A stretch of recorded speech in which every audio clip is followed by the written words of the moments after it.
मेरा नाम ली दाशाओ है। मैं गांव का सबसे बेहतरीन बावर्ची हूँ। हमेशा से सिर्फ 200 रुपये प्रति टेबल जैसी कम कीमत पर गांव वालों के लिए बढ़िया मांस मछली वाली शानदार दावतें बनाता आया हूँ। लेकिन सिर्फ इसलिए कि मैंने 200 रुपये वाली दावत की कीमत बढ़ाकर 250 रुपये कर दी, तो गांव के मुखिया ने मुझ पर उंगली उठाते हुए मुझे खूब गालियां दी। तू नमकहराम कहीं का, अपने ही गांव वालों को लूटने का चस्का लगा है तुझे। पैसे के लिए पागल हो गया है क्या? जमीन पर कुचले हुए उस बढ़िया गोश्त को देखकर मैं तन से मुस्कुराया। अब मैं ये करछी कभी नहीं उठाऊंगा।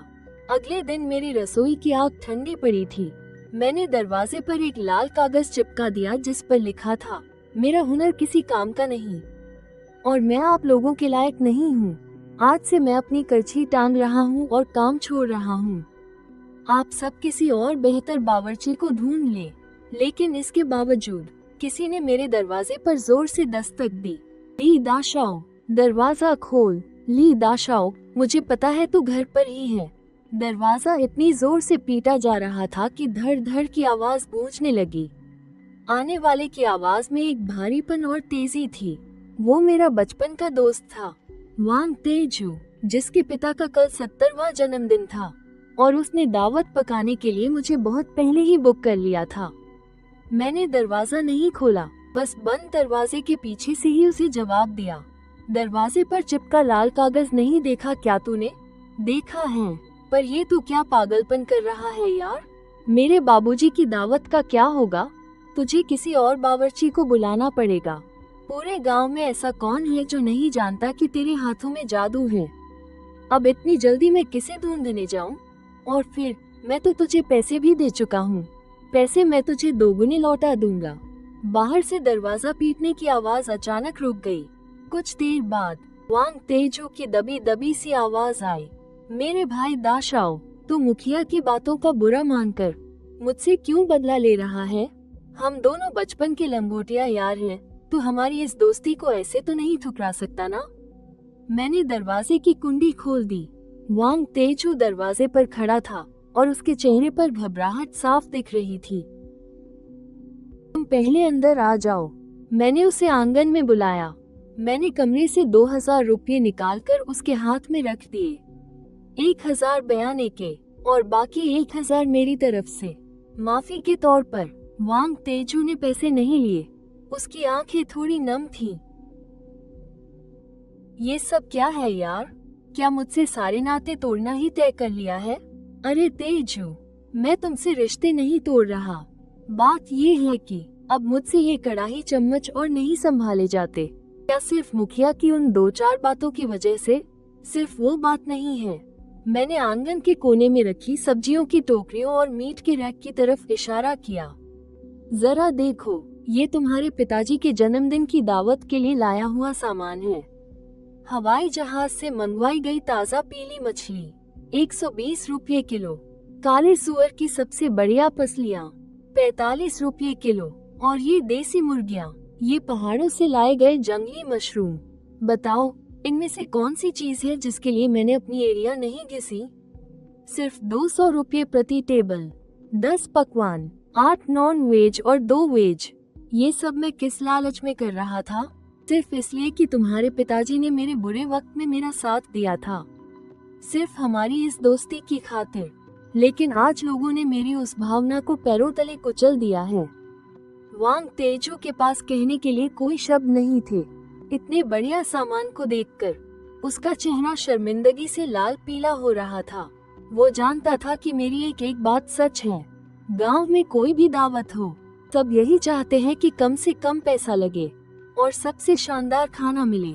मैं अपने हुनर के दम पर और अपनी थोड़ी बहुत जान पहचान का इस्तेमाल करके हमेशा यही कोशिश करता था कि कम से कम खर्चे में सबसे बेहतरीन दावत तैयार करूं। सिर्फ 200 रुपये में पूरी टेबल। आसपास के 10 गांवों में भी ऐसा कोई नहीं कर सकता। लेकिन लोगों की नीयत कभी नहीं भरती। उन्हें इन सब की ऐसी आदत पड़ गई है कि वो इसे मेरा फर्ज समझने लगे हैं। मैंने जरा सा 50 रुपये क्या बढ़ा दिए तो मैं पैसों के लिए पागल, एक एहसान फरामोश इंसान बन गया। वांग तेजू कुछ कहना चाहता था तुम कुछ मत कहो, मैंने उसकी बात काटते हुए कहा। मैं तुम्हारे घर की दावत नहीं कर सकता। कल सरपंच ने ही सबसे आगे रहकर मेरी मेजें पलटी थी। अगर आज मैंने तुम्हारे घर की दावत पकाई तो मैं किसी को अपना मुंह कैसे दिखाऊंगा? इस बारे में कोई बहस नहीं होगी। वांग तेजू ने अपना सिर झुका लिया और कुछ देर बाद अपने दांत पीसते हुए बोला, ठीक है ली दाशाओ, तुम बहुत बेरहम हो। उसने पैसे नहीं लिए और मुड़कर चला गया। मुझे पता था कि हमारी इतने सालों की दोस्ती आज यही खत्म हो गई है। मैंने पैसे वापस रख लिए, पर दिल में एक अजीब सी बेचैनी थी जिसे मैं शब्दों में बयां नहीं कर सकता। दरवाजा खुला ही था कि तभी सरपंच की पत्नी झांग कुइहुआ अपनी कमर मटकाते हुए अंदर आ गई। उसने मुझे तिरछी नजरों से देखा और ताना मारते हुए बोली, ओह तो बड़े शेफ ली सच में संन्यास लेने वाले हैं। मैं इतना बड़ा शेफ नहीं हूँ। अरे ऐसे मत कहो, अगले महीने मेरे मायके में मेरे भतीजे की शादी है। हम तो तुम्हारा ही इंतजार कर रहे थे कि तुम आकर खाना पकाओगे। मैं नहीं पका सकता, किसी और को ढूंढ लो। ली दाशाओ, ज्यादा भाव मत खाओ। मेरे पति लाओ लियू ने जो भी किया वो सबके भले के लिए था। उन्हें डर था कि कहीं तुम्हारी वजह से गांव का माहौल ना बिगड़ जाए। ऐसा माहौल, अच्छा खाना खाकर पैसे न देने का माहौल।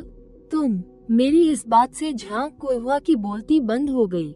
उसने मेरी तरफ उंगली उठाते हुए कहा, ठीक है, बड़े हिम्मत वाले हो तुम। तुम्हें क्या लगता है तुम्हारे बिना हम भूखे मर जाएंगे? कान खोलकर सुन लो, गांव में खाना पकाने वालों की कोई कमी नहीं है। अरे वाह, ये तो बहुत अच्छी बात है। मैंने उसे बाहर जाने का इशारा किया और बोला, आराम से जाना, मैं छोड़ने नहीं आऊंगा। झांग कुइहुआ पैर पटकते हुए गुस्से में वहाँ से चली गई और मैं उसके भारी भरकम शरीर को जाते हुए देखता रहा। मैंने आंगन का दरवाजा बंद कर दिया। लग रहा है अब इस गांव में और नहीं रहा जा सकता। वांग तेजू ने आखिरकार किसी को ढूंढ ही लिया। गांव के पूर्वी छोर पर रहने वाला अपांग पहले मेरे यहाँ ही छोटे मोटे काम करता था। चोरी छिपे थोड़ा बहुत काम सीख लिया और फिर अपना खुद का काम शुरू कर दिया। वो बस 101 रुपये वाली सस्ती दावतें ही पकाता है। हुनर तो क्या ही कहूँ, बस इतना समझ लो कि वो कच्चा खाना नहीं परोसता। झांग कुइहुआ ने गांव के लाउडस्पीकर पर ऐलान कर दिया, वांग जी का 70वां जन्मदिन पुरानी जगह पर ही मनाया जाएगा। हमारे नए बावर्ची अपान खाना बनाएंगे और मैं गारंटी देती हूँ कि वो कुछ लालची लोगों से बहुत बढ़िया खाना बनाएगा, और वो भी एकदम सस्ते में। ये बात सीधे सीधे मुझे सुनाने के लिए कही गई थी। गांव वालों में भी खूब फुसफुसाहट होने लगी। ये ली दाशाओ भी ना, दाम बढ़ाने की क्या जरूरत थी? वही तो, एक ही गांव के हैं, थोड़ा मदद कर देता तो क्या घिस जाता। अपांग भी ठीक ही है, मैंने उसके हाथ का खाया है। बस थोड़ा तेल ज्यादा डालता है और नमक भी थोड़ा तेज होता है, पर खाया जा सकता है। और नहीं तो क्या, ली दाशाओ से 50 रुपये सस्ता भी तो है। ये सारी बातें रुक रुक कर मेरे आंगन तक पहुंच रही थी, लेकिन मैंने कोई ध्यान नहीं दिया। मैंने अपने यहाँ रखा सारा राशन गांव के कुछ बेसहारा बुजुर्गों में बांट दिया, और जो थोड़ा बहुत बचा था उससे मैंने अपने लिए एक शानदार Buddha jumps over the wall soup बनाया। शराब के कुछ पैग गले के नीचे उतरे और सूप की बेहतरीन महक हर तरफ फैल गई। मैं अकेला ही मजे से अपनी दावत उड़ा रहा था। वांग तेजू के जन्मदिन की दावत वाले दिन पूरे गांव में ढोल नगाड़े बज रहे थे। दावत की जगह मेरे घर के ठीक सामने वाले खलिहान में ही रखी गई थी। मेरे और उस शोर शराबे के बीच बस एक दीवार का ही तो फासला था। मैं अपांग को चूल्हे के पास खड़े होकर जोर जोर से चिल्लाते हुए साफ सुन सकता था, अरे सोया सॉस लाओ और डालो इसमें, कंजूसी मत करो, भर के डालो। अरे उस मछली को तलना छोड़ो, सीधा पानी में डाल के उबाल दो, झंझट ही खत्म। और फिर कुछ ही देर में जले हुए तेल और कच्ची मछली की एक अजीब सी सड़ांध उड़कर मेरी तरफ आने लगी। मैंने अपनी भवेश से कोड़ ली। दीवार के उस पार मेहमान खाना खाने बैठ चुके थे। अरे ये खाना इतना काला काला क्यों लग रहा है? हाँ यार, ये ब्रेस्ट पोर्क तो बिल्कुल कोयले जैसा दिख रहा है। पहले चख कर तो देखो, शायद स्वाद अच्छा हो। उसके बाद वहाँ एक अजीब सा सन्नाटा छा गया और फिर किसी के सब्र का बांध टूट ही गया। थू, ये क्या बकवास चीज बना दी है।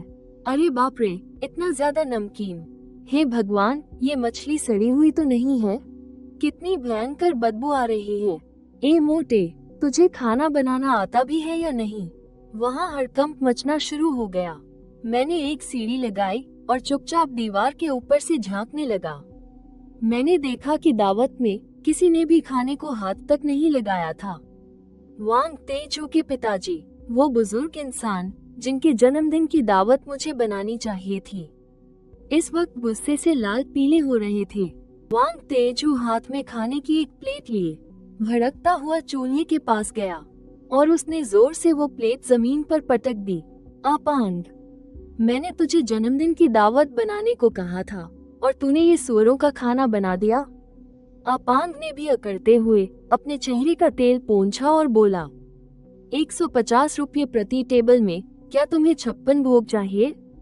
मेरे बाबूजी का जन्मदिन है और तूने ये कचरा परोसा है? तो जा फिर ली दा शाओ को बुला ले। अपांग भी अब भड़क चुका था। वो 250 रुपये प्रति टेबल लेता है, जा बुला ले उसे। देखते हैं वो तुझे घास भी डालता है या नहीं। ये बात सीधे वांग तेजू की दुखती रग पर जा लगी। उसने आव देखा न ताव और सीधा एक घूंसा जड़ दिया। देखते ही देखते दोनों एक दूसरे से गुत्थम गुत्था हो गए।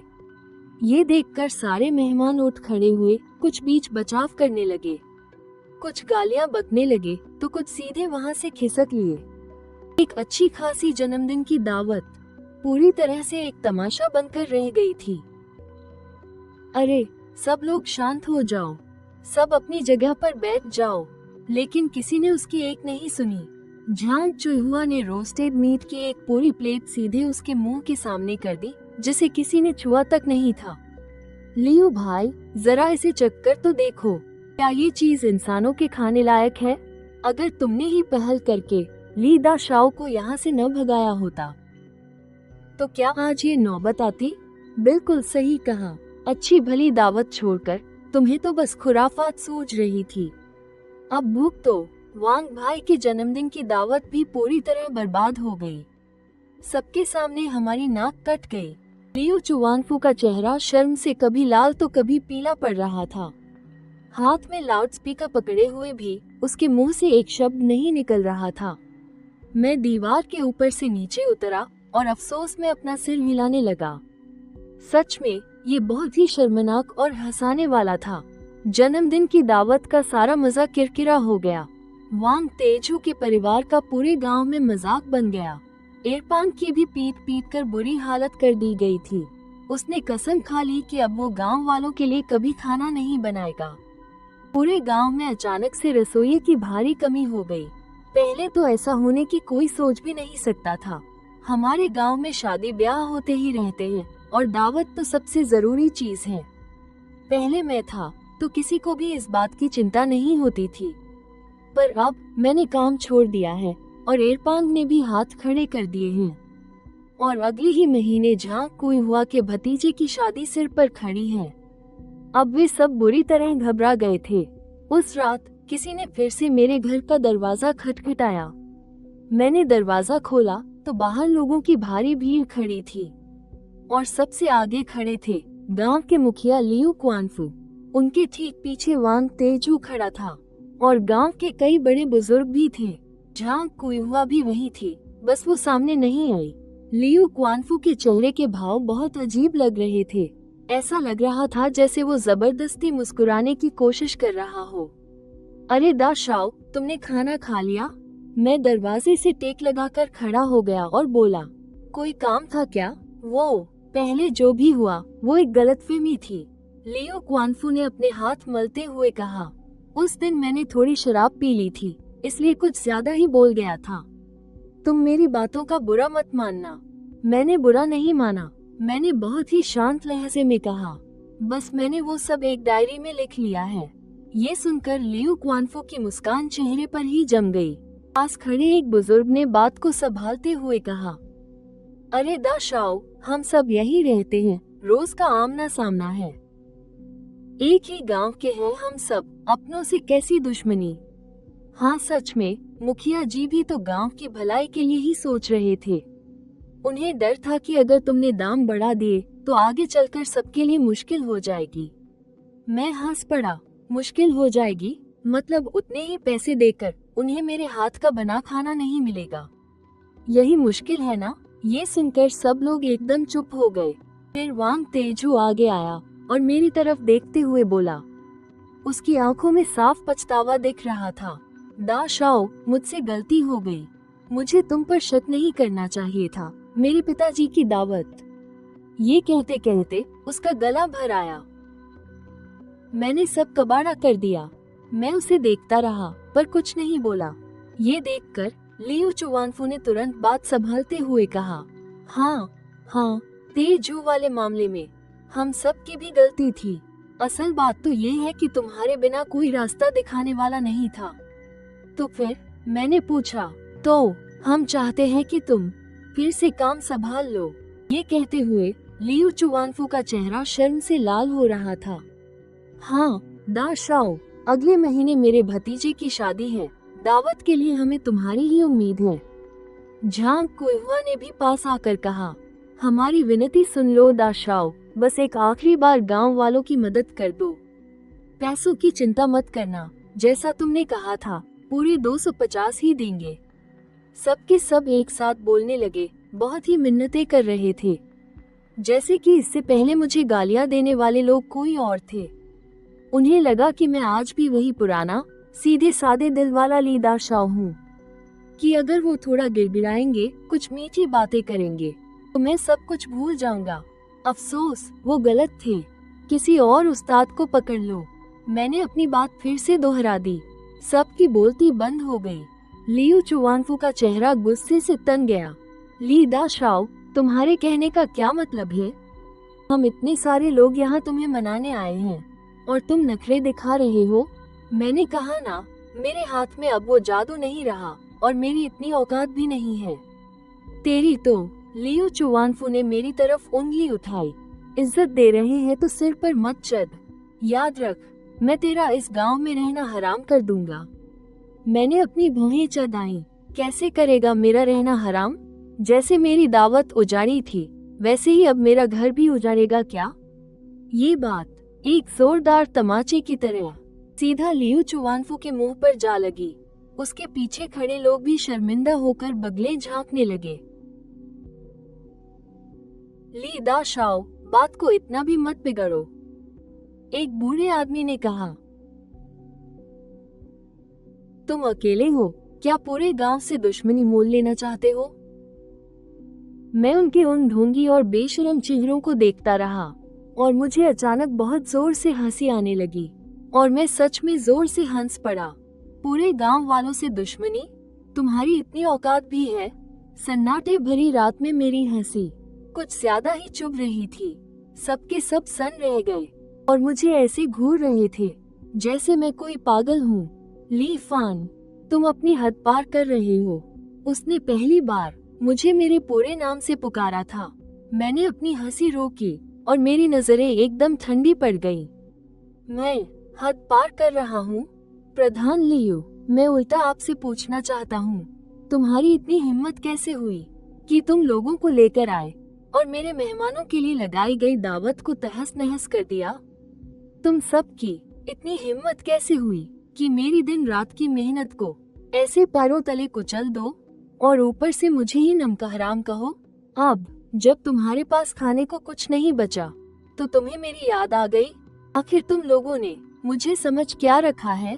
कोई गली का कुत्ता जिसे जब चाहा बुला लिया और जब चाहा दुत्कार दिया?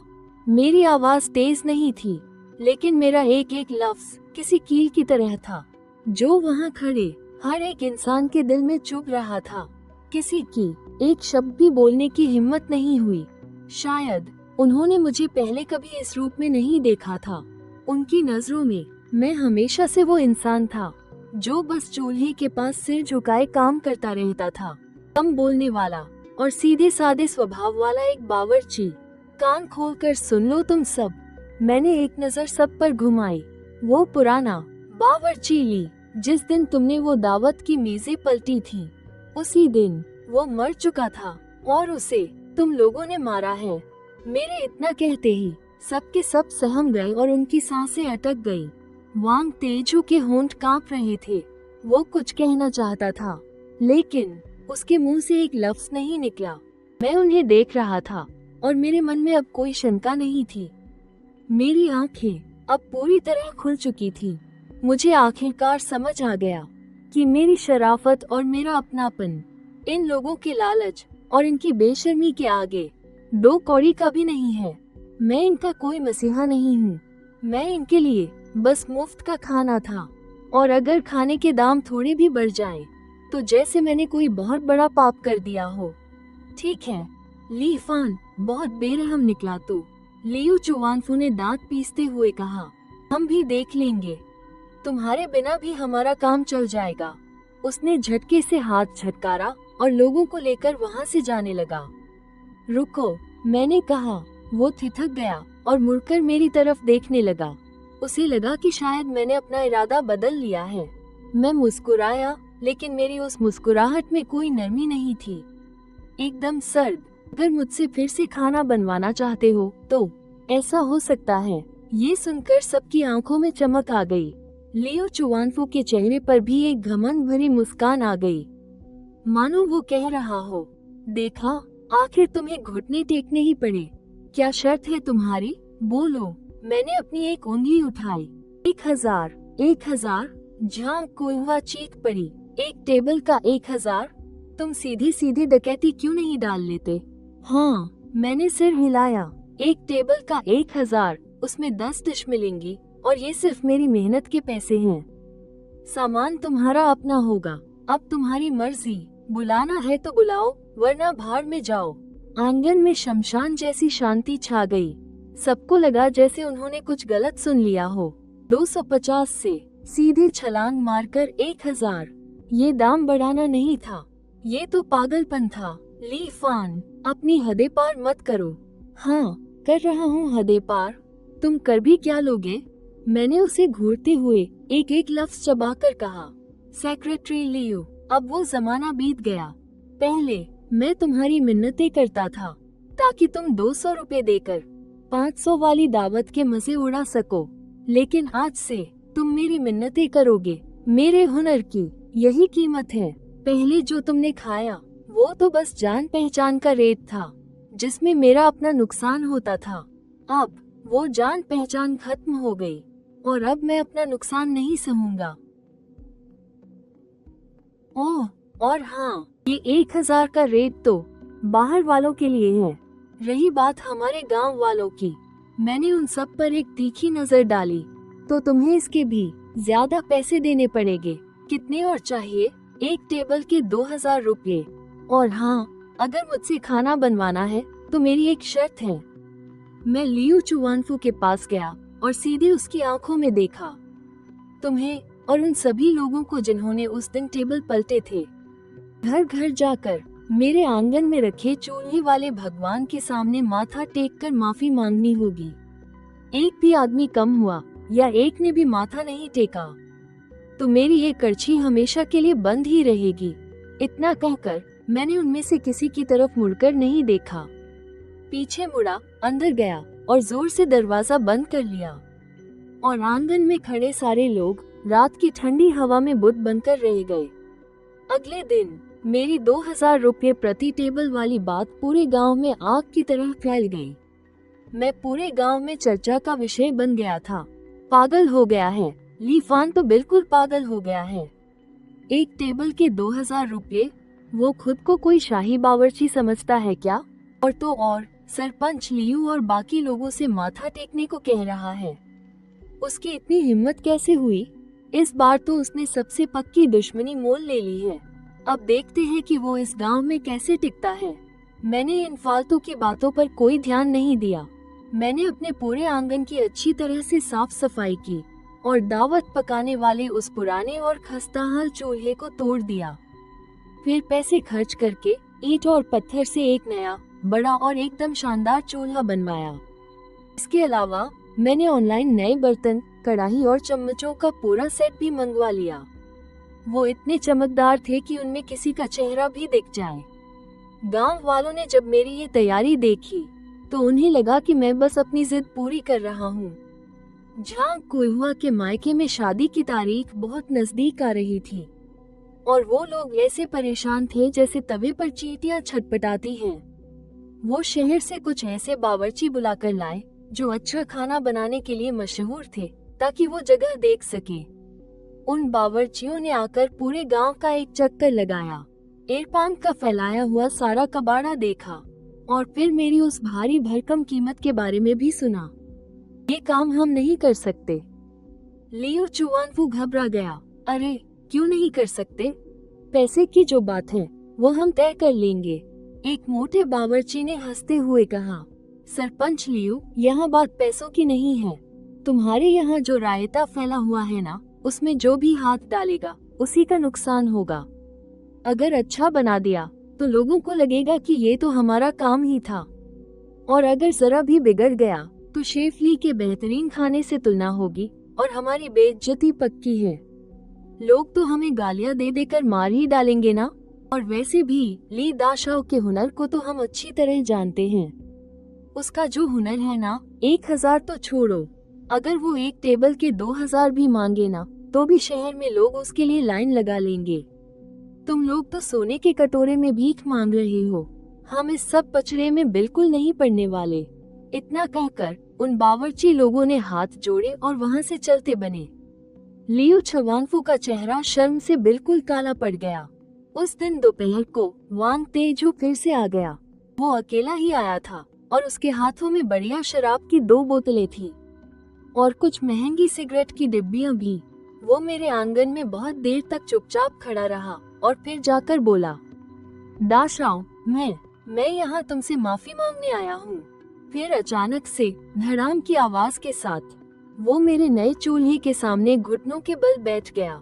उस दिन मैं ही सबसे बड़ा कमीना था। मुझे तुम पर शक नहीं करना चाहिए था और उन लोगों को वो सब तमाशा तो बिल्कुल नहीं करने देना चाहिए था।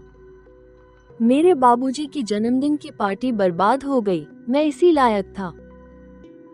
आज मैं यहाँ तुमसे कोई माफी की भीख मांगने नहीं आया हूँ और ना ही ये कहने आया हूँ कि तुम फिर से काम पर लौट आओ।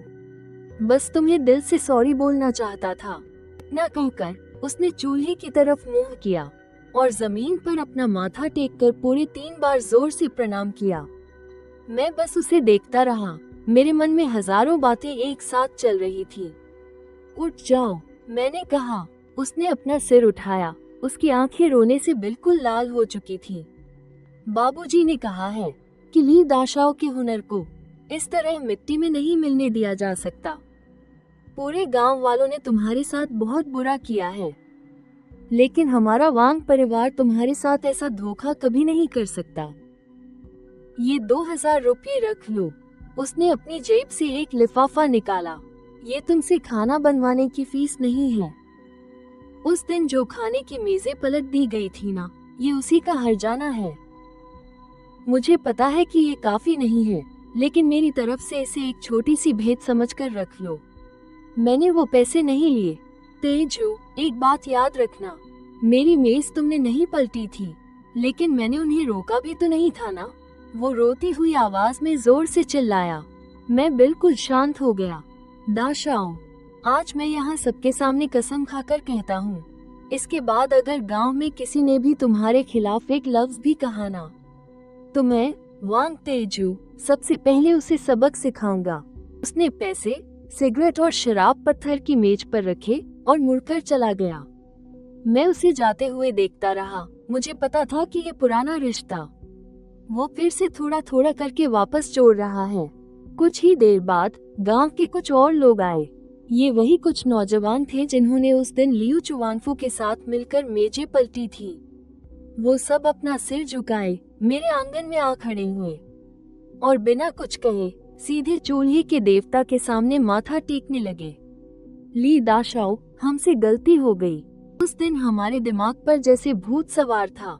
हमने सेक्रेटरी लियो की फालतू बातों में आकर ये सब किया। आप बड़े दिल वाले हैं, हम पागलों की बातों का बुरा मत मानिए। मैंने बिना कोई भाव दिखाए उनकी तरफ देखा। मैं जानता था कि ऐसा नहीं है कि उन्हें अचानक अपनी गलती का एहसास हो गया है। असल में झांग चिहुआ के परिवार के पास अब कोई रास्ता नहीं बचा था, इसीलिए उन्होंने इन लोगों को यहाँ माफी मांगने का नाटक करने के लिए मजबूर किया था। माथा टेकने के बाद वो सब बड़ी उम्मीद से मुझे देखने लगे। टेक लिया माथा? हाँ टेक लिया। ठीक है, अब तुम लोग जा सकते हो। वो सब एकदम सुन्न रह गए। मैंने कहा था उस दिन जिसने भी हाथ उठाया था उनमें से एक एक को यहाँ आना होगा। सेक्रेटरी लियू कहाँ है? झांग चिहुआ कहाँ है? वो लोग क्यों नहीं आए? वो हमारे बड़े हैं, उन्हें माफी मांगने में शर्म आ रही है। मैंने सिर हिलाते हुए कहा, तो फिर उन्हें अपनी झूठी इज्जत के साथ ही रहने दो। मैं वो दावत नहीं पकाने वाला। मेरे इस सख्त रवैये ने लियू चुवानफू और झांग चिहुआ के सारे रास्ते बंद कर दिए। आखिर में झांग चिहुआ के भतीजे की शादी बिल्कुल फीकी और बिना किसी रौनक के निपट गई। सुना है कि उन्होंने कस्बे में ही एक छोटा सा ढाबा बुक कर लिया था। 10-12 मेजें एक छोटे से हॉल में ठूंस दी गई थी।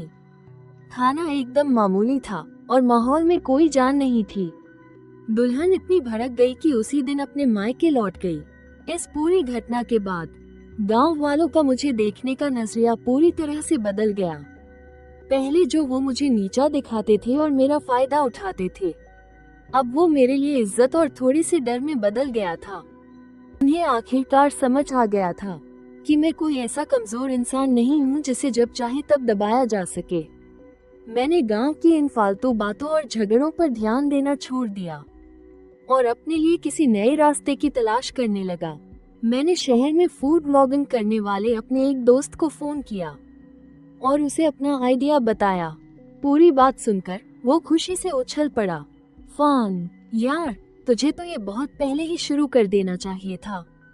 तेरे हाथों में जो जादू है ना, गांव में छुपकर लोगों के लिए सिर्फ 200 रुपये की दावतें बनाना, ये तो साक्षात तेरे टैलेंट की बर्बादी है। रुक, मैं तेरे लिए पूरी प्लानिंग करता हूँ। इसका नाम रखेंगे शेफली की प्राइवेट दावत। हमारी खासियत होगी गांव का असली चूल्हा, सबसे बढ़िया सामग्री और पकाने का एकदम पुराना और देसी तरीका। तू बस देखता जा, तेरा भाई तेरे लिए एकदम हाई क्लास कस्टमर्स लेकर आएगा। कुछ ही दिन बीते थे कि एक शानदार काले रंग की मर्सिडीज जी वैगन हमारे गांव में आ घुसी। इस गाड़ी ने पूरे गांव में तहलका मचा दिया। गाड़ी से कुछ लोग उतरे जो एकदम सूट बूट में थे और उनके ठाठ बाट देखने लायक थे। उनका लीडर सोने के फ्रेम वाला चश्मा पहने एक अधेड़ उम्र का आदमी था और वो कोई और नहीं बल्कि मेरे दोस्त के भेजे गए पहले कस्टमर थे, जिनका नाम था बॉस झाओ। गांव वालों की भीड़ उन्हें घूर रही थी और बॉस झाओ सीधे चलकर मेरे आंगन के दरवाजे पर आ गए। ये खबर सुनकर लियू चुवानफू भी दौड़ता हुआ वहां आ गया और एकदम मक्खन लगाते हुए बोला, नमस्ते सेठ जी। नमस्ते, क्या आप हमारे गांव में कोई नया प्रोजेक्ट देखने आए हैं? बॉस झाओ ने उसे घूरकर देखा पर कोई जवाब नहीं दिया और सीधे आंगन की तरफ देखकर मुझसे बोले, माफ कीजिएगा, क्या आप ही लीफान हैं जिन्हें सब शेफ ली बुलाते हैं? मैंने अपने हाथ पोंछे और बाहर आते हुए कहा, जी हाँ, मैं ही हूँ। ओह, आपका नाम बहुत सुना है। बॉस झाओ ने अपना हाथ आगे बढ़ाया। मुझे आपके दोस्त वांग ने आपके बारे में बताया था। मैं खास तौर पर आपके हाथों का जादू चखने आया हूँ। आपका स्वागत है, प्लीज अंदर आइए। मैं उन्हें आंगन के अंदर ले गया, जबकि लियू चुवानफू और गांव वाले अभी भी दरवाजे से चिपके हुए थे और अपनी गर्दनें उठका कर अंदर झांक रहे थे। बॉस झाओ, आज मैंने आपके लिए जो मेन्यू तैयार किया है उसका नाम है पहाड़ों के 4 खास स्वाद। मैंने अपने हाथ से लिखा हुआ मेन्यू उनकी तरफ बढ़ा दिया। ओह, तो जरा इसके बारे में कुछ बताइए। पहला पकवान है ड्रैगन और फीनिक्स का खेल। इसमें पहाड़ी झरने से ताज़ा पकड़ी गई मछली का इस्तेमाल होता है और साथ में जंगल से ताज़ा पकड़ी गई देसी मुर्गी गाढ़े सूप के साथ एकदम ताज़ा और बेहतरीन स्वाद। दूसरा पकवान है काली मिट्टी में छिपा सोना। यह मेरे खुद के उगाए हुए शकरकंद हैं। जिन्हें पारंपरिक भट्टी में भूनकर शहद जैसी मिठास निकाली गई है। तीसरा पकवान है बर्फ में भालू की तलाश। इसमें काली सुअर के पिछले पैरों का इस्तेमाल होता है। इसे धीमी आंच पर 8 घंटों तक पकाया जाता है, जो मुंह में जाते ही घुल जाए, एकदम नरम और मुलायम। चौथा पकवान है वसंत की हवा का झोंका। ये खेत से तोड़ी गई एकदम ताज़ा जंगली सब्जियां हैं, जिन्हें मेरे अपने हाथों से बनाए गए सूखे गोश्त के साथ मिलाया गया है। तेज आंच पर भुना हुआ, एक शानदार खुशबू और लाजवाब स्वाद। जैसे जैसे मैं एक एक पकवान का नाम ले रहा था, बॉस जो की आंखों की चमक बढ़ती जा रही थी। वाह, क्या बात है!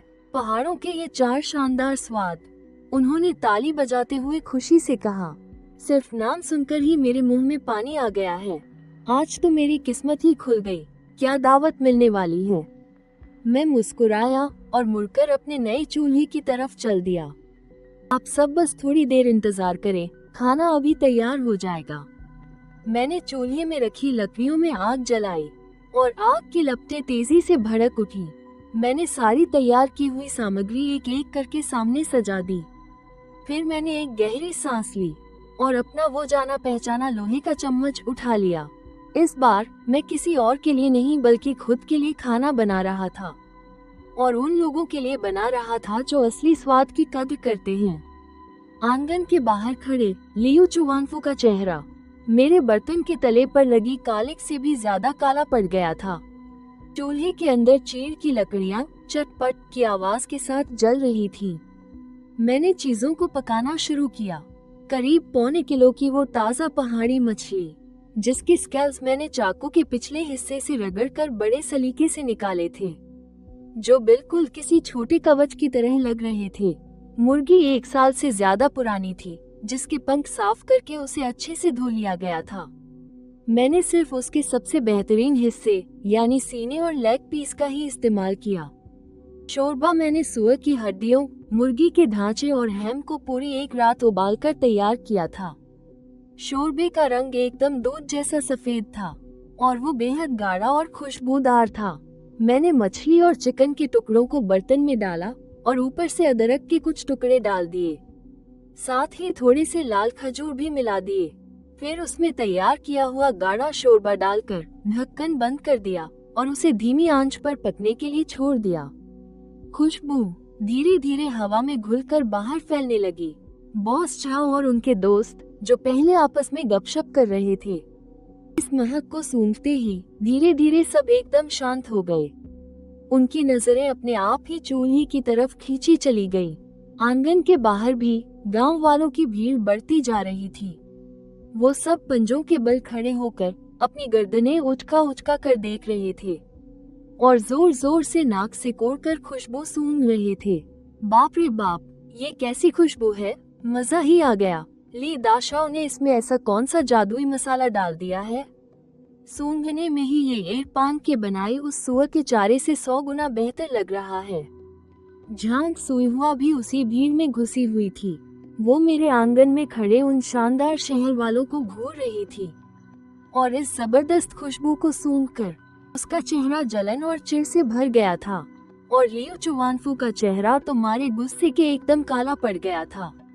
मैंने बाहर के शोर शराबे पर कोई ध्यान नहीं दिया और पूरा मन लगाकर सूप उबालने के साथ साथ मैंने साफ किए हुए सुअर के पैरों को एक दूसरे बर्तन में डाल दिया।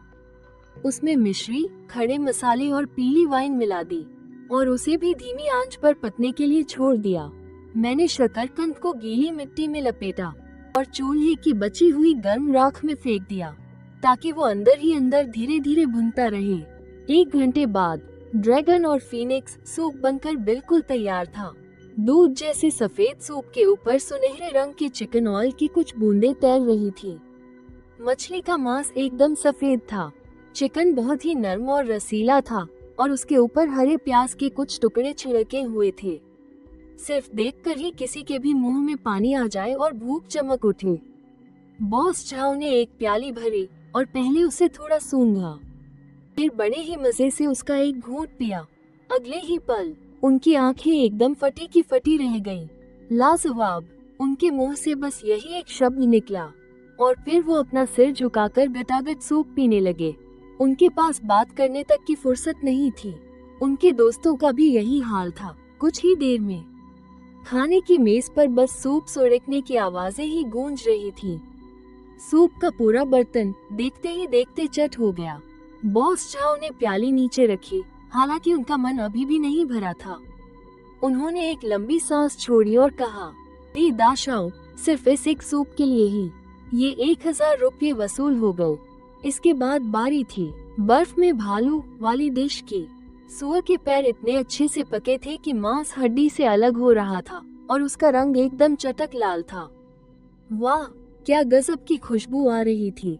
चॉपस्टिक से हल्का सा पकड़ते ही गोश्त एकदम आसानी से अलग हो गया, एकदम जेली की तरह हिलता हुआ मुंह में जाते ही एकदम घुल गया और इसके लाजवाब स्वाद ने तो मजा ही बांध दिया। मजा आ गया, बहुत ही स्वादिष्ट है। एक नौजवान तो ऐसे मजे से खा रहा था कि उसका पूरा मुंह तेल से सन गया था। मैंने अपनी जिंदगी में इतने स्वादिष्ट पोर्क ट्रॉटर्स कभी नहीं खाए। और फिर जैसे बसंत की कोई ठंडी हवा छू गई हो, ताजी और हल्की फुल्की जंगली सब्जियों ने गोश्त के भारीपन को एकदम खत्म कर दिया और उसमें बेकन का वो नमकीन और स्मोकी स्वाद, उसने तो जैसे जादू ही कर दिया।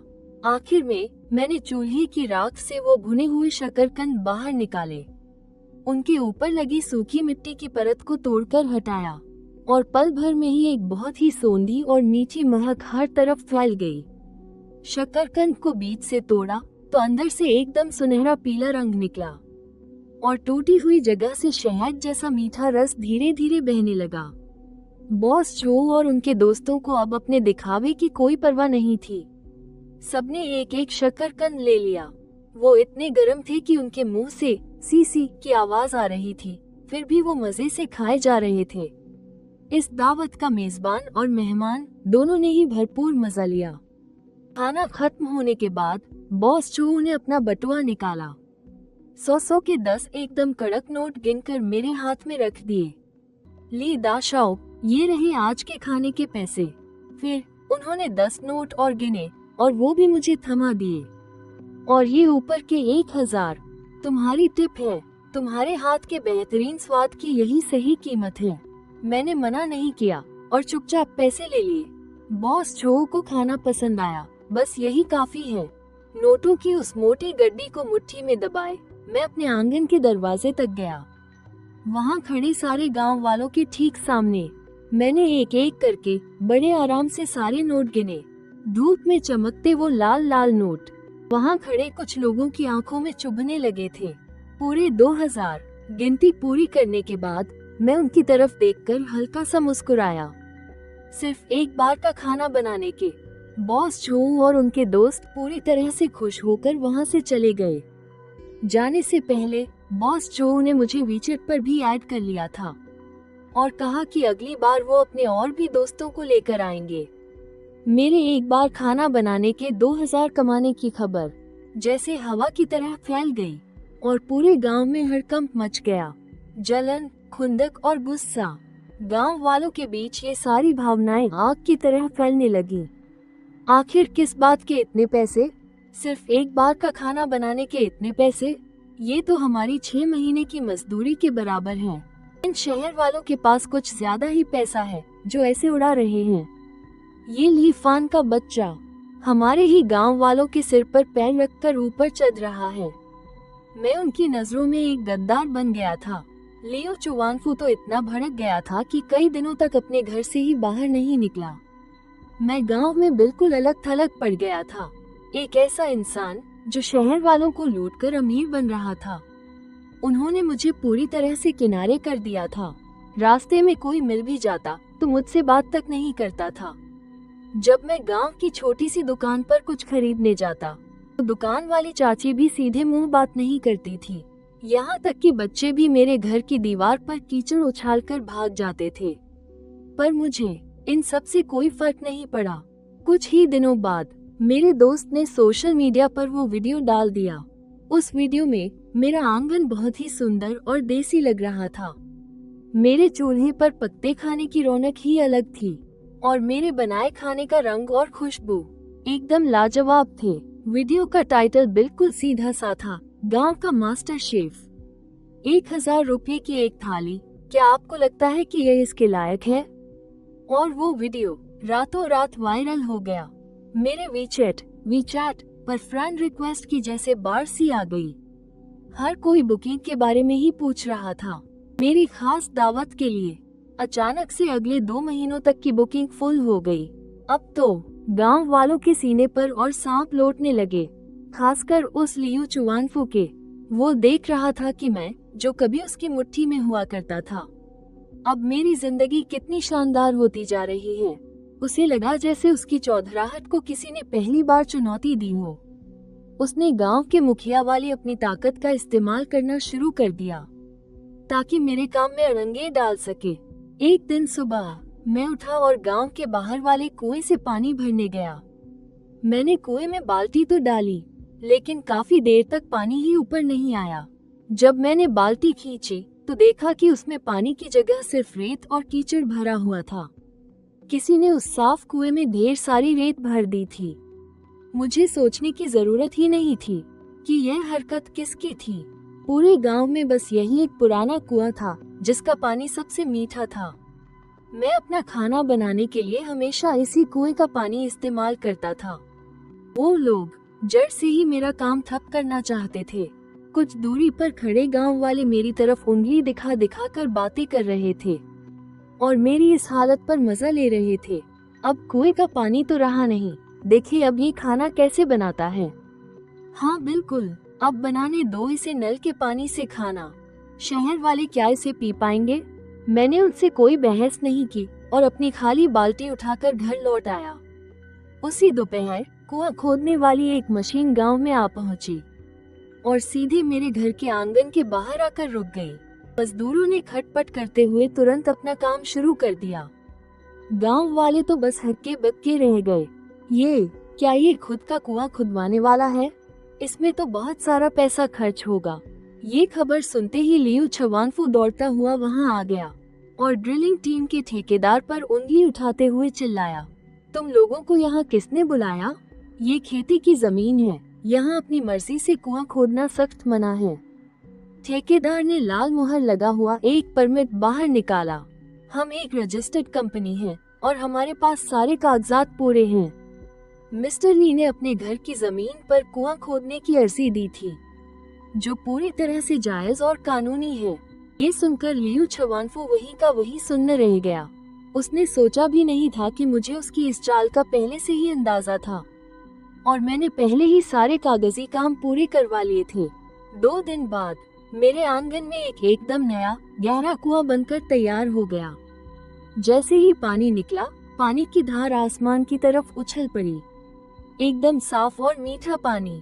मैंने एक लोटा पानी निकाला और सबके सामने उसे एक ही सांस में पी गया। वाह, क्या पानी है! वहाँ खड़े तमाशबीन गांव वालों के चेहरे देखने लायक थे। सब के सब खिसियाए हुए लग रहे थे। पानी बंद करने की चाल नाकाम होने के बाद उन्होंने एक नया पैतरा सोचा। मैं खाना बनाने के लिए जो सुअर का मांस इस्तेमाल करता था, वो हमेशा गांव के ही कसाई झांग से खरीदता था। उस दिन जब मैं मांस लेने गया तो कसाई झांग हकलाते हुए बोला कि उसके पास मांस खत्म हो गया है। खत्म हो गया? तुम्हारे बाड़े में जो आवाजें आ रही हैं, क्या वो सुअरों की नहीं है? वो किसी और ने पहले ही बुक कर लिए हैं। उसकी नजरें चुराने की इस हरकत को देखकर मैं सब कुछ समझ गया। ठीक है, मैंने सिर हिलाया और बिना कुछ कहे वहां से मुड़कर चल दिया। अगले ही दिन एक बड़ी सी कोल्ड स्टोरेज वाली वैन मेरे घर के दरवाजे पर आकर रुकी। वैन से 2 लोग नीचे उतरे और उन्होंने 1 नंबर क्वालिटी वाले बेहतरीन सुअर के मांस का एक बड़ा सा हिस्सा नीचे उतारा, जिस पर प्रीमियम टैग लगा हुआ था। मैंने पैसे दिए और कागज पर दस्तखत कर दिए और ड्राइवर के साथ हर हफ्ते डिलीवरी का पक्का इंतजाम भी कर लिया। कसाई झांग अपने दरवाजे पर खड़ा बस ये सब देखता रह गया। उस बेहतरीन क्वालिटी वाले ताजे मांस को देखकर, जो उसके यहाँ के सुअर के मांस से 1000 गुना बेहतर था, उसके तो चेहरे का रंग ही उड़ गया। वो समझ गया था कि उसने मुझ जैसे बड़े ग्राहक को हमेशा के लिए खो दिया है। लियू चुवानफू मेरी रोजी रोटी छीनना चाहता था। लेकिन उसे यह नहीं पता था कि जब मैंने इस गांव पर निर्भर न रहने का फैसला कर लिया तो अब वो मेरा कुछ भी नहीं बिगाड़ सकता। मेरा बिजनेस अब पहले से कहीं ज्यादा अच्छा चलने लगा था। आने वाले मेहमान या तो बहुत अमीर होते थे या बड़े रसूख वाले, और उनकी गाड़ियां भी एक से बढ़कर एक शानदार होती थी। मेरा ये छोटा सा आंगन गांव की एक अलग ही शान बन गया था। काम इतना बढ़ गया था कि अकेले सब कुछ संभालना मेरे लिए मुश्किल हो रहा था। सब्जियां धोना, काटना, चूल्हा जलाना और साफ सफाई करना, इन सब कामों के लिए मुझे लोगों की जरूरत थी। इसलिए मैंने दरवाजे पर काम के लिए एक पर्चा लगा दिया। मैंने लिखा था कि मुझे किचन में मदद के लिए 2 लोगों की जरूरत है। सैलरी थी 3000 महीने और साथ में रहना खाना भी मुफ्त। हमारे इस छोटे से गांव में 3000 रुपये बहुत बड़ी रकम होती है। यहाँ तो लोगों की साल भर की कमाई भी 20,000 से कम होती है। ये पर्चा लगते ही पूरे गांव में तहलका मच गया, लेकिन शुरुआत में कोई भी आने की हिम्मत नहीं कर रहा था। सबको डर था कि कहीं लियू छवानफू से दुश्मनी न हो जाए। बस कुछ ही नौजवानों ने छुपते छुपाते आकर मुझसे पूछताछ की। उनमें से एक था वांग तिएचू का चचेरा भाई, जिसका नाम वांग श्याओ शुआई था। 12वीं के बाद उसने पढ़ाई छोड़ दी थी और बस गांव में यूं ही आवारागर्दी करता रहता था। उसके पास करने को कोई ढंग का काम नहीं था। फान भैया, क्या आप सच में लोगों को काम पर रख रहे हैं? हाँ, बिल्कुल सच। महीने के 3000, शुरुआत में 3000 और काम पक्का होने के बाद तुम्हारे काम को देखकर पैसे और भी बढ़ाए जा सकते हैं। ये सुनते ही वांग श्याओ शुआई की आंखें चमक उठी। उसने थोड़ी देर हिचकिचाने के बाद हिम्मत जुटाकर कहा, फान भैया, मैं ये काम करूँगा। मुझे उस लियू छवानफू से कोई डर नहीं लगता। बहुत बढ़िया, मैंने उसका कंधा थपथपाते हुए कहा। तुम कल से ही काम पर आ जाओ। वांग श्याओ शुआई के अलावा ली हुआन नाम की एक लड़की भी काम मांगने आई थी। उसका परिवार गांव के सबसे गरीब परिवारों में से एक था। उसके पिताजी अक्सर बीमार ही रहते थे और छोटे भाई बहनों की पढ़ाई का खर्च भी उठाना था। जब वो मेरे पास आई तो उसकी आंखें लाल थीं। फान भैया, बस आप मुझे काम पर रख लीजिए। मैं कोई भी गंदा या भारी काम करने को तैयार हूँ। ठीक है, तुम भी रुक जाओ। और इस तरह मेरी छोटी सी रसोई में मेरे पहले कर्मचारियों की टीम बन गई। मैंने उनके साथ कोई नाइंसाफी नहीं की। अच्छी सैलरी के अलावा रोज का खाना भी उनके लिए बचे हुए सबसे बढ़िया हिस्से से बनाता था। शाओ शुआई और हुआन सी दोनों बहुत जी तोड़ मेहनत करते थे और इस नौकरी की बहुत कद्र करते थे। गांव के बाकी लोग ये देखकर जलते थे, लेकिन लियू चिवानफू के डर से सिर्फ पीठ पीछे ही बातें बनाने की हिम्मत कर पाते थे। लियू चिवानफू ने जब देखा कि उसके हथकंडों के बाद भी मैं बर्बाद नहीं हुआ, बल्कि मेरा काम और भी ज्यादा बढ़ गया है और मैंने नए लोग भी रख लिए हैं, तो गुस्से से उसका ब्लड प्रेशर ही हाई हो गया। उसने पंचायत के कुछ लोगों को मीटिंग के लिए बुलाया। हम ली फान को इस तरह मनमानी नहीं करने दे सकते। वो गांव में फूट डाल रहा है, लोगों को अपने पाले में कर रहा है। तभी झांग चुई हुआ ने आग में घी डालते हुए कहा, हाँ बिल्कुल सही। जरा उस वांग शाओ शुआई और ली हुआन को तो देखो। अब हमें देखकर अपना सिर तक नहीं उठाते। उनकी आंखों में तो बस अपना बॉस ली फान ही बसा है। हमें उसे सबक सिखाने के लिए कोई न कोई तरकीब निकालनी ही होगी। उन लोगों ने बहुत देर तक माथापच्ची की और फिर एक बहुत ही घटिया चाल चली। दरअसल गांव में एक नई सड़क बननी थी।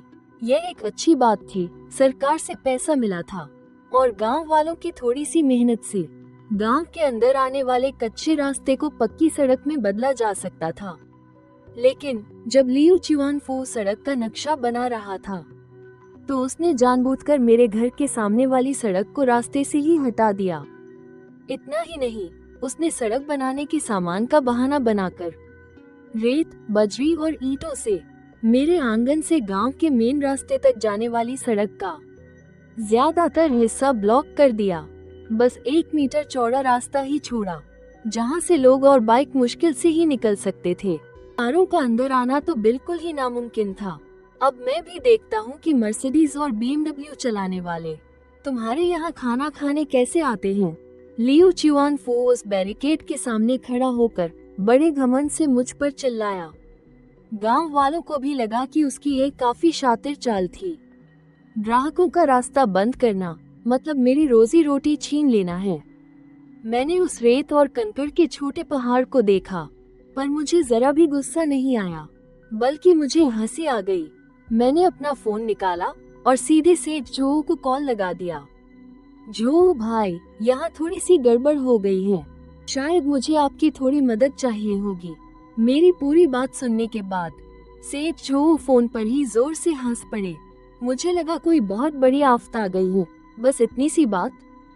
फांसी, तुम फिक्र मत करो, बस आराम से अपना खाना बनाओ, रास्ते का इंतजाम मैं खुद देख लूंगा। फोन रखने के बाद मेरी जान में जान आ गई। लियू चुआनफू ने जब देखा कि मुझ पर कोई असर नहीं हो रहा है, तो उसे लगा कि मेरे सारे पैतरे खत्म हो गए हैं। वो और भी ज्यादा इतराने लगा था। वो रोज एक छोटी सी कुर्सी लाता और उसी रुकावट के पास बैठ जाता। कहने को तो वो सड़क का काम देख रहा था, पर असल में वो मुझ पर नजर रख रहा था। जब उसने देखा कि लगातार कई दिनों तक मेरे यहाँ एक भी ग्राहक नहीं आया, तो मारे खुशी के उसके चेहरे की झुर्रियां तक खिल उठी। कैसा लगा मजा? ली दाशाओ, अब कुछ नहीं कर सकते ना? उसने मेरी तरफ चिल्लाते हुए कहा। मैं तुम्हें बता दूं, जब तक मैं इस गांव का मुखिया हूँ, ये रास्ता कभी नहीं खुलेगा, ये भूल ही जाओ। गांव वाले भी एक एक करके निराशा से सिर हिलाने लगे।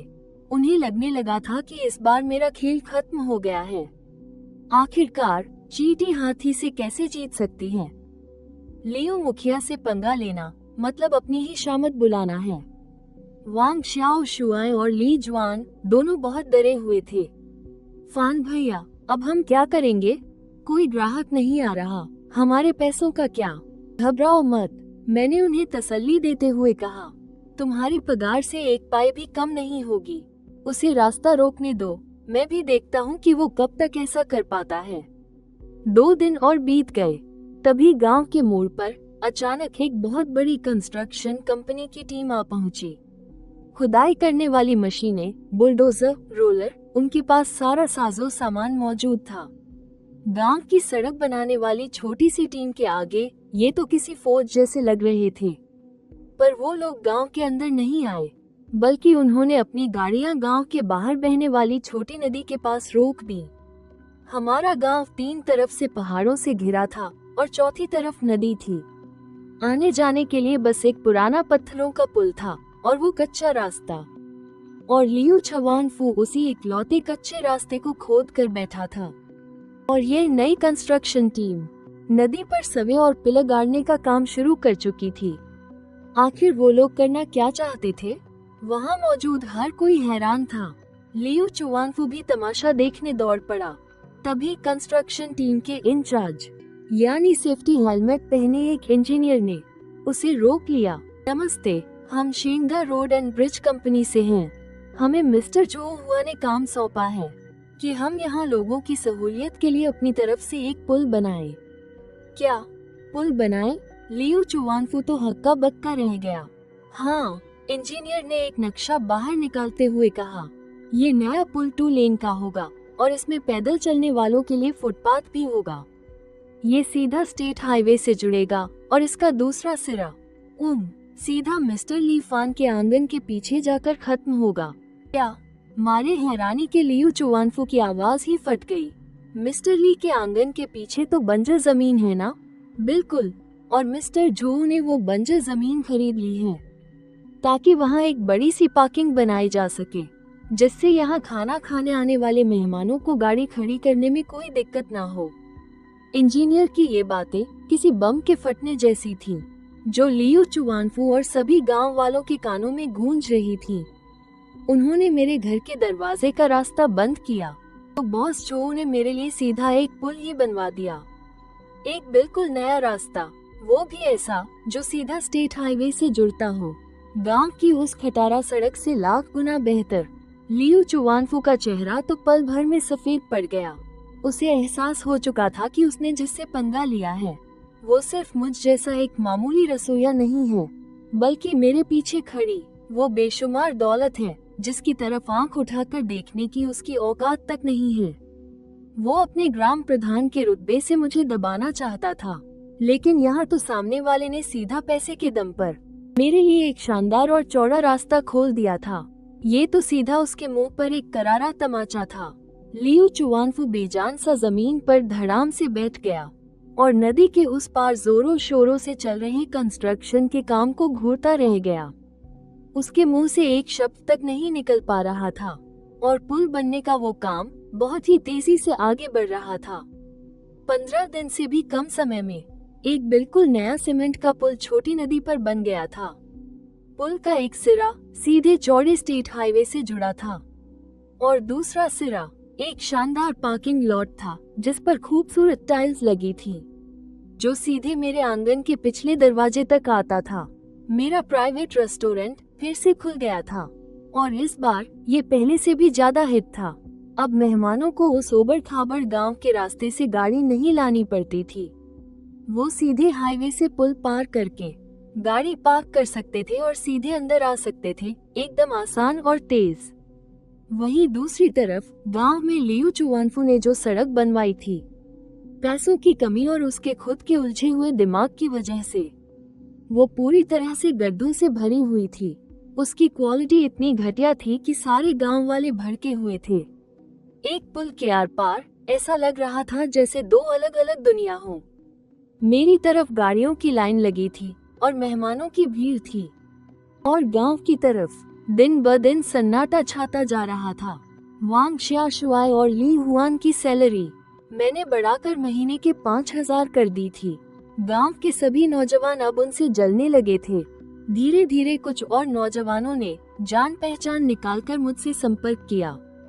वो भी मेरे यहाँ काम करना चाहते थे। मैंने उन सभी को काम पर रख लिया। मेरा वो छोटा सा आंगन धीरे धीरे एक छोटे से बिजनेस हब में बदल गया था, जिससे गांव में एक नई जान आ गई थी और पैसों की अच्छी खासी आमदनी होने लगी थी। वहीं लियू चुआनफू की इज्जत पूरी तरह मिट्टी में मिल चुकी थी। पहले वो गांव का बेताज बादशाह हुआ करता था, जिसके हाथ में सारी पावर थी, लेकिन अब मैं नया पावर सेंटर बन चुका था, वो भी पूरी तरह से मार्केट के हिसाब से, जिस पर उसका कोई कंट्रोल नहीं था। उसकी पूरी ताकत छिन चुकी थी, लेकिन वो इसे बर्दाश्त नहीं कर पा रहा था। एक रात वो नशे में धुत होकर हाथ में पेट्रोल का डिब्बा लिए छुपते छुपाते मेरी बाउंड्री के बाहर पहुंच गया। वो मेरी रसोई और मेरे पार्किंग लॉट को जलाकर खाक कर देना चाहता था। वो मेरी हर एक चीज को जलाना चाहता था। वो इस जगह का नामो निशान मिटा देना चाहता था जिसने उसकी नाक कटवाई थी। वो इसे गांव से हमेशा के लिए खत्म कर देना चाहता था। ये उसकी आखिरी सनक थी। लेकिन जैसे ही उसने मेरे पिछले दरवाजे पर पेट्रोल छिड़का और इससे पहले कि वो आग लगा पाता, अचानक कई तेज टॉर्च की रोशनियां सीधे उसके चेहरे पर पड़ी। वो वांग शियाशुआई और वांग तेजू थे और मेरे काम पर रखे हुए कुछ नए लड़कों ने अंधेरे से बाहर निकलकर उसे एक ही झटके में जमीन पर पटक दिया। लियू चुआनफू, तू पागल हो गया है क्या? वांग तेजू ने एक जोरदार लात मारकर उसके हाथ से लाइटर गिरा दिया और गुस्से से चिल्लाया। मैं पीछे के दरवाजे से बाहर आया और जमीन पर छटपटाते हुए लियू चुआनफू को देखने लगा। मेरी नजरें एकदम सर्द थीं। मुझे पहले ही अंदाजा था कि वो बौखलाहट में कोई ना कोई घटिया हरकत जरूर करेगा, इसलिए मैंने अपने लड़कों से कह रखा था कि वो रात में बारी बारी से पहरा दे। इसे थाने ले जाओ। मैंने बिल्कुल शांत आवाज में कहा। नहीं, मुझे थाने मत भेजो। लियू चुआनफू बुरी तरह घबरा गया था और उसका आधा नशा भी उतर चुका था। ली फान, मुझसे गलती हो गई, सच में बहुत बड़ी गलती हो गई। मुझे इस बार माफ कर दो। माफ कर दूं? मैं हंस पड़ा। सेक्रेटरी लियू, जब तुमने अपने आदमियों के साथ आकर मेरी मेजें पलटी थी, तब क्या मुझे माफ करने के बारे में सोचा था? जब तुमने मेरे कुएं में रेत भर दी थी, तब क्या मुझे माफ करने के बारे में सोचा था? जब तुमने पत्थरों से मेरा रास्ता रोका था, तब क्या मुझे माफ करने के बारे में सोचा था? और अब तुम मेरे ही घर में आग लगाने आ गए और फिर भी चाहते हो कि मैं तुम्हें छोड़ दूं? मैं उसके पास गया और नीचे बैठकर बोला, लियो चुवानफू, तुम चाहते थे ना कि मैं ये गांव छोड़कर भाग जाऊं? आज मैं तुम्हें दिखाता हूँ कि असल में इस गांव से किसे दुम दबाकर भागना पड़ता है। सुबह हो चुकी थी। पुलिस की गाड़ी गांव के बाहर आ चुकी थी और अपने समय के उस सबसे घमंडी गांव के सेक्रेटरी को अपने साथ ले गई। आग लगाने की कोशिश और उसके किए हुए पिछले सारे घटिया कामों को मिला ले तो जेल में लंबी चक्की पीसने के लिए इतना काफी था। पुलिस की गाड़ी को जाते देख गांव वाले आपस में तरह तरह की बातें करने लगे, लेकिन किसी को भी उस पर जरा सी भी दया नहीं आ रही थी। लियो चुवानफू के पकड़े जाने के बाद गांव में एक बार फिर से चुनाव करवाए गए और हैरानी की बात तो ये थी कि बहुत से लोगों ने मेरा नाम आगे कर दिया। यहाँ तक कि वांग तेजू भी मुझे मनाने आ गया। दा शाओ, तुम ही मुखिया बन जाओ ना।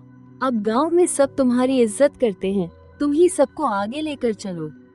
लियो चुवानफू से तो तुम पक्का बेहतर ही करोगे, पर मैंने मना कर दिया। मैं ठहरा एक मामूली सा बावर्ची, इतने सारे लोगों को कहाँ संभाल पाऊंगा। मेरा हुनर तो बस चूल्हे चौके तक है, मीटिंग वाली मेज पर नहीं। मैंने गांव के पुराने मुंशी जी का नाम आगे कर दिया, जो बहुत ही ईमानदार और पढ़े लिखे बुजुर्ग हैं। मेरे समर्थन से वो आसानी से चुनाव जीत गए और हमारा गांव आखिरकार सही रास्ते पर आ गया। मेरा बिजनेस भी दिन ब दिन बढ़ता ही गया।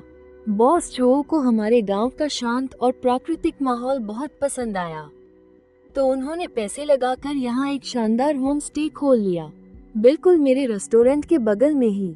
उन्होंने मेरे साथ पार्टनरशिप भी कर ली और हमने मिलकर खेती बाड़ी की एक कोऑपरेटिव सोसाइटी शुरू कर दी। मेरा काम था लोगों को सही तरीके सिखाना। मैं गांव वालों को सिखाता था कि बिना केमिकल के ताज़ी सब्जियां और अच्छी क्वालिटी के मुर्गे मुर्गियां कैसे पाले जाते हैं। फिर हमारी सोसाइटी वो सारा माल एक साथ खरीद लेती थी। उसमें से कुछ हिस्सा मेरे रेस्टोरेंट और होम स्टे के लिए रखा जाता और बाकी का सामान बॉस जो की जान पहचान के जरिए सीधे शहर के बड़े बड़े सुपरमार्केट में बेच दिया जाता। इससे गांव वालों की कमाई कई गुना बढ़ गई। वो लोग जो कभी मुझे नीचा दिखाते थे, मुझे अकेला छोड़ दिया था। अब जब भी वो मुझसे मिलते हैं तो बड़े ही सम्मान से मुझे फान सर कहकर बुलाते हैं। वांग xiaoshuai मेरा सबसे खास शागिर्द और किचन का हेड बन गया। ली जुआन ने सोसाइटी का पूरा हिसाब किताब संभाल लिया। अब ये दोनों ही अपने दम पर सब कुछ संभालने के काबिल हो चुके थे। अफोंग भी मेरे पास आया था। उसने अपनी गलतियों की माफी मांगी और मुझसे खाना बनाना सीखने की गुजारिश की। मैंने काफी देर तक उसे घूरा और फिर आखिर में उसे सब्जियां धोने के काम से शुरुआत करने को कह दिया, क्योंकि हुनर तो कोई भी सिखा सकता है, लेकिन इंसान की नीयत साफ होनी चाहिए। उस दिन गांव में हर साल मनाया जाने वाला चूल्हा देवता का त्योहार था। गांव के नए मुखिया मेरे पास आए और बोले कि क्या मैं पूरे गांव के लिए एक बड़ी सी दावत तैयार कर सकता हूँ, बिल्कुल वैसे ही जैसे मैं सालों पहले किया करता था। फान सर, पैसों का इंतजाम हम गांव वाले मिलकर कर लेंगे। जो भी आपकी फीस है हम देंगे। एक टेबल के 2000, इसमें कोई कमी नहीं होगी। मैं बस मुस्कुरा दिया। मैंने गांव वालों के चेहरों को देखा, जिनकी आंखों में उम्मीद भी थी और थोड़ी सी घबराहट भी। मैंने हामी में सिर हिलाया। पैसों की कोई जरूरत नहीं है। आज की ये दावत मेरी तरफ से। पूरे गांव के लोग खुशी से झूम उठे। मैं एक बार फिर से खलिहान में बने उसी जाने पहचाने कच्चे चूल्हे के सामने आ खड़ा हुआ था। मेरे ठीक पीछे वांग xiaoshuai, अपांग और मेरे बाकी शागिर्द खड़े थे और मेरे सामने पूरे गांव के लोग मुझे सम्मान और आभार भरी नजरों से देख रहे थे। मैंने अपना वो भारी भरकम लोहे का करछोल उठाया। चूल्हे की आग जोरों से धधक रही थी, जिसकी लाल रोशनी से मेरा चेहरा दमक उठा था। मैंने वहां रखी खाने की ढेर सारी चीजों को देखा और फिर लोगों के मुस्कुराते हुए चेहरों को देखा। मेरा दिल जज्बातों से भर गया था। इस करछोल से सिर्फ खाना नहीं, बल्कि लोगों के आपसी रिश्ते और दुनियादारी पलटी जाती है। और इस चूल्हे की आग में जिंदगी के हर रंग और स्वाद पकते हैं।